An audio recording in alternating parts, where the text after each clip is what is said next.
Hi friends, எல்லாருக்கும் வணக்கம். எல்லோரும் சேஃபாக இருப்பீங்கன்னு நினைக்கிறேன். இன்றைக்கி என்ன சூப்பரான இன்ட்ரெஸ்டிங்கான வீடியோ பார்க்க போகிறோம் அப்படின்னா, ஒரு ட்ரெடிஷ்னல் ரெசிபி தான்.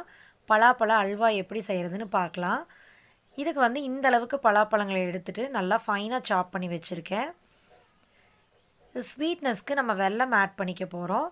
ஒரு கப்பு பலாப்பழம் எடுத்துக்கிட்டிங்க அப்படின்னா 1 கப்பு வெல்லம் எடுத்துக்கலாம். பலாப்பழம் ஸ்வீட்னஸ் கம்மியாக இருக்குன்னா 1 கப்பு வெல்லம் எடுத்துக்கோங்க, இல்லைனா 3/4 பாகம் எடுத்தால் கரெக்டாக இருக்கும். ஒரு மூடி தேங்காயை நல்லா துருவி வச்சுருக்கேன். இந்த அளவுக்கு நெய் எடுத்துக்கலாம். இப்போ வாங்க பலாப்பழ அல்வா எப்படி செய்கிறதுன்னு பார்க்கலாம். இந்த மாதிரி ஒரு கடாயை எடுத்து வச்சுட்டு நல்லா ஹீட் ஆனதுக்கப்புறமா நம்ம எடுத்து வச்சுருக்கிற நெய்யில் பாதி அளவுக்கு ஆட் பண்ணிக்கலாம். நெய் நல்லா ஹீட் ஆனதுக்கப்புறமா நம்ம துருவி வச்சுருக்கிற தேங்காயை ஆட் பண்ணிவிட்டு நல்லா மணம் வர வரைக்கும் இதை வறுத்து எடுக்க போகிறோம். நல்ல சீசன் டைமில் பலாப்பழம் வாங்கிட்டு இந்த மாதிரி நம்ம அல்வா செஞ்சிட்டோம் அப்படின்னா ஒரு ஹோம்மேட் அல்வா, அதுவும் ரொம்ப டேஸ்டியான அல்வா நம்மளால் செஞ்சிட முடியும். இது நிறைய பேர்த்துக்கு தெரிஞ்ச ரெசிபியாக இருக்கலாம், பட் தெரியாதவங்களுக்கு இது ஒரு யூஸ்ஃபுல்லாக இருக்கும்னு நினைக்கிறேன். பாருங்கள், இதை நல்லா வறுத்து எடுத்துக்கலாம். இந்த மாதிரி தேங்காய் எந்த அளவுக்கு நம்ம நெய்யில் வறுத்து எடுக்கிறோமோ அந்த அளவுக்கு அல்வா ரொம்பவே டேஸ்ட்டாக இருக்கும். ஆனால் இந்த அல்வா செய்கிறதுக்கு கொஞ்சம் பொறுமை தேவை. பொறுமையாக நல்லா தேங்காயை வறுத்து எடுத்துகிட்டு அதுக்கப்புறமா நம்ம அல்வா செஞ்சுக்கலாம். தேங்காய் நல்லா வறுப்பட்டதுக்கப்புறமா ஒரு பிளேட்டுக்கு ட்ரான்ஸ்ஃபர் பண்ணிவிட்டு அதே கடாயில் நம்ம கொஞ்சம் நெய் ஆட் பண்ணிக்கலாம். இந்த நெய் நல்லா ஹீட் ஆனதுக்கப்புறமா நல்லா ஃபைனாக சாப் பண்ணி வச்சுருக்கிற பலாப்பழ துண்டுகளை வந்து இதில் நம்ம சேர்த்திக்கலாம். இந்த பழம் வந்து நல்லா மாவு மாதிரி இருக்கிற பழம் அப்படிங்கிறதுனால நம்மளுக்கு சீக்கிரமே அல்வா ரெடி ஆயிரும். இன்னும் கஞ்சி பழம் அந்த மாதிரியெல்லாம் இருக்குது. கொஞ்சம் நல்லா நறுக்குன்னு இருக்கிற பழமாக இருந்ததுன்னா கொஞ்சம் டைம் எடுக்கும். பாருங்கள், இந்த மாதிரி நம்ம கட் பண்ணி வச்சுருக்கிற எல்லாமே வந்து இது மாதிரி ஆட் பண்ணிக்கலாம். இந்த பலாப்பழம் நெய்யில் நல்லா வதங்க சூப்பராக ஒரு மணம் வரும்.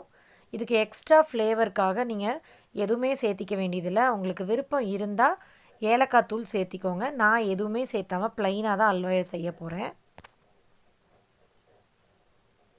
இந்த மாதிரி அடிக்கடி நம்ம நல்லா கிளறி விட இந்த மாதிரி பாருங்கள் நல்லா இளகி வருது. இந்த அல்வா செய்கிறப்ப நம்ம ஸ்டவ்க்கு பக்கத்துலேயே நின்று இதை நல்லா கிளறி எடுத்தோம் அப்படின்னா டேஸ்ட்டு ரொம்ப சூப்பராக வரும். இது பாட்டுக்கு ஆயிட்டுருக்கட்டும், நம்ம வேறு வேலையை பார்க்கலாம் அப்படின்னு நினச்சிங்க அப்படின்னா கண்டிப்பாக அந்த அடியில் வந்து ரொம்ப அடிப்பிடிக்காது, ஆனால் நல்லா ஒட்டிக்கும். அப்போ ஃப்ளேவர் மாறிடும். ஸோ பக்கத்துலேயே நின்று நல்லா கிளறி விடுங்க. பாருங்கள், இப்போவே லைட்டாக கீழே பிடிக்க ஆரம்பிச்சிருச்சு. நம்ம ரொம்ப நேரம் அப்படியே விட்டுட்டோம் அப்படின்னா அதுக்கு ரொம்ப கலர் மாறிடும். ஸோ டேஸ்ட்டும் மாறுறதுக்கு சான்ஸ் இருக்குது. ஸோ பக்கத்துலேயே நின்று நல்லா இந்த மாதிரி கிளறி விடுங்க.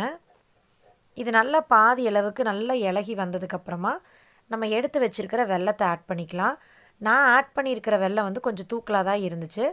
உங்களுக்கு பலாப்பழ இனிப்புக்கு தகுந்த மாதிரி நீங்கள் 3/4 பாகம் இல்லைனா 1:1 ரேஷியோவில் நீங்கள் எடுத்துக்கோங்க.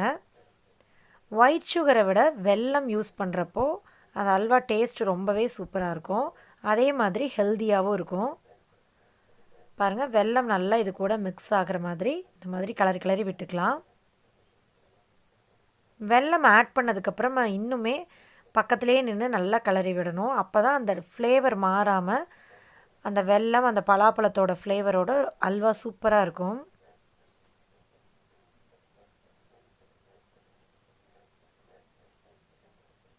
அடிக்கடி இந்த மாதிரி மிக்ஸ் பண்ணி விட்டுட்டே இருக்கலாம்.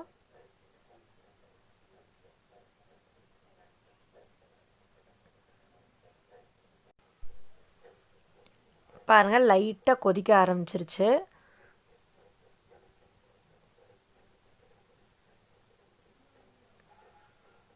ஒரு 5 மினிட்ஸ் அப்படியே விட்டுட்டு திருப்பியும் ஒரு மிக்ஸ் பண்ணி விட்டுட்டே இருக்கலாம்.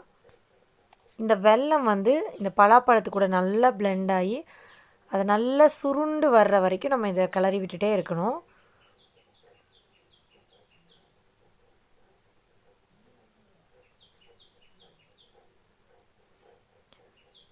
நீங்கள் பிகினர்ஸாக இருந்தால் நான்ஸ்டிக் கடாயில் கூட நீங்கள் செய்யலாம். இல்லை அப்படின்னா இரும்பு கடாயில் நீங்கள் செஞ்சீங்க அப்படின்னா அல்வா இன்னுமே ரொம்ப டேஸ்ட்டாக இருக்கும்.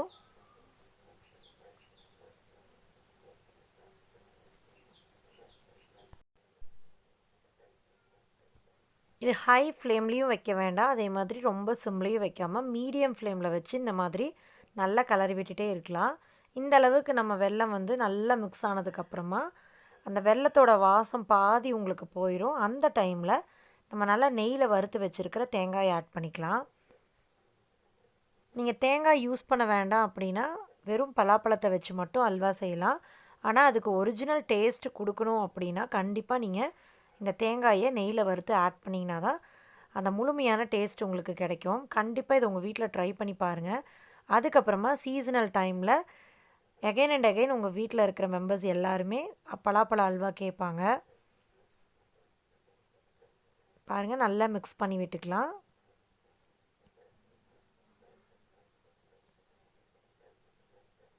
பாருங்கள், நல்லாவே இது கொஞ்சம் கொஞ்சமாக ட்ரை ஆகிட்டுருக்கு.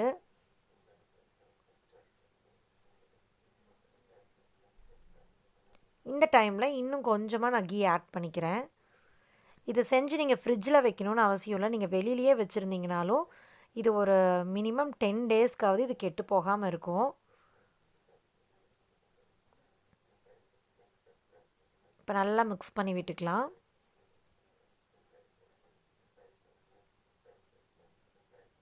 எப்போவுமே நம்மளுக்கு வேலை அதிகமாக இழுக்கிற அந்த ஸ்வீட் ரெசிபீஸாக இருந்தாலும் எதாக இருந்தாலும் நம்மளுக்கு டேஸ்ட் ரொம்ப சூப்பராக இருக்கும் அப்படின்னு சொல்லுவாங்க.